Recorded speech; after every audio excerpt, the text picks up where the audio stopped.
வணக்கம் மக்களே. இப்போ பாருங்கள், நம்ம என்ன பார்க்கணுன்னு பார்த்தீங்கன்னா, இன்றைக்கி ஒரு மசால் வடை தான் பார்க்க போகிறோம். அதை பாருங்கள், நான் வந்து எப்படி ஊற வச்சுருக்கேன் பாருங்கள். நான் ஒரு 2-3 மணி நேரம் இந்த கடலைப்பருப்பு, நான் இது வந்து 150 கிராம் கடலைப்பருப்பு ஊற வச்சுருக்கேன். இதுக்கு தேவையான வெங்காயம், சோம்பு, இஞ்சி, ஒரு பச்சை மிளகா, ஒரு கொத்து கருவேப்பிலை, இதுதான் இதுக்கு தேவையான பொருள். இது எப்படி செய்யலான்னு பார்க்கலாம் வாங்க. இப்போ பாருங்கள், இந்த வடைக்கு ஊற வச்ச கடலைப்பருப்பை நம்ம வந்து குறப்பாக அரைச்சிக்கலாம். மிக்ஸி ஜாரில் நான் போடுறேன். நல்லா ஊறணும், அப்போ தான் நம்ம அரைக்கிறதுக்கு வந்து பல்ஸ் மோடில் தான் வச்சு அரைக்க போகிறோம். ரொம்பவும் நைஸாக அரைச்சிட்டிங்கன்னா வடை நல்லா இருக்காது. கடலைப்பருப்பு போட்டேன் பாருங்கள். ஒரு பீஸ் இஞ்சி, ஒரு ஸ்பூன் சோம்பு, ஒரு பச்சை மிளகா,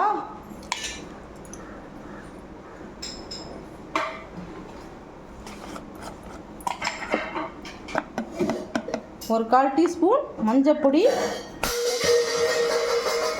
கொஞ்சமாக பாருங்கள் ஒரு 1/2 ஸ்பூன் தண்ணி ஊற்றி. இப்போ பாருங்கள் எப்படி அரைச்சிருக்கேன் பாருங்கள். குறன்னு இந்த மாதிரி தான் அரைக்கணும். ரொம்ப நைஸாக அரைக்கக்கூடாது.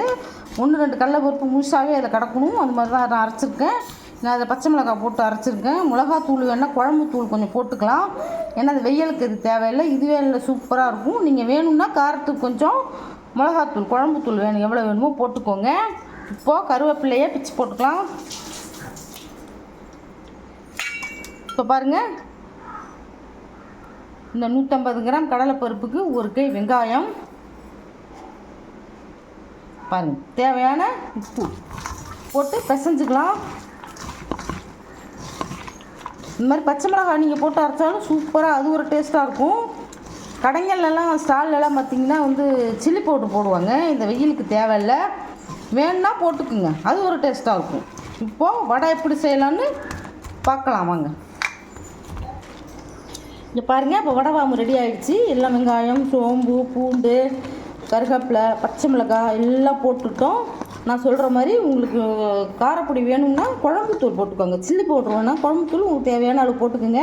ஏன்னா இப்படி சுட்டு கொடுத்தீங்கன்னாக்கா பசங்க குட்டீஸ் சாப்பிடுவாங்க. ஏன்னா குட்டீஸ்லாம் சாப்பிட மாட்டாங்க.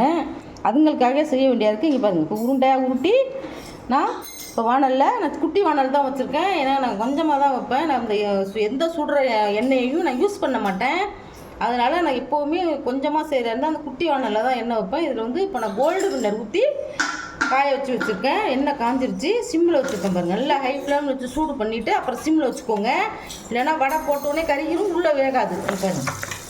போட்டான் இப்போ சும்மா 2 வடையாக இவன் 2 வடையாக நம்ம போட்டுக்கலாம். வச்சு இது ஒரு அழுத்த அப்படி இது பாருங்க. ஏன்னா எண்ணெய் கம்மியாக இருக்குது. இதில் 3 வடை கூட போடலாம். ஏன்னா நம்ம குட்டி வடையாக தானே போடுறோம். இது பாருங்க, பார்த்துக்கோங்க. ஒரு நல்லா உருண்டையாக உருட்டி ஒரு கையில் வச்சு ஒரு அழுத்தி போட வேண்டியதுதான். அடுத்து பார்க்கலாம் 10 நிமிஷம் கழிச்சு. வடை எவ்வளோ கலர்ஃபுல்லாக இருக்குது பாருங்கள். இது பாருங்கள், இப்போது வடை பிரியாமல் இப்படி வந்துருக்கு பாருங்கள். இப்போது திருப்பி போட்டுப்போம் வடையை. நல்லா திருப்பி போட்டு கருகாமல் எடுக்கணும். இப்போ 10 நிமிஷம் பார்க்கலாம். இப்போ பாருங்கள், வடை நல்லா வெந்துருச்சு, பொன்னரமாக ஆகிடுச்சு. இங்கே பாருங்க, எண்ணெயெல்லாம் குடிக்காது. அருமையாக முறுமுறுன்னு இருக்கும். நம்ம சாம்பாருக்கு எல்லாத்துக்குமே சில பேர் போய் வடை வாங்கிட்டு வந்து சாப்பிடுவாங்க. சாப்பாட்டுக்கெலாம் நம்மளே செஞ்சு சாப்பிட்லாம். இப்போ அடுத்தடுத்து வடையையும் நம்ம தட்டி எடுத்துக்கலாம்.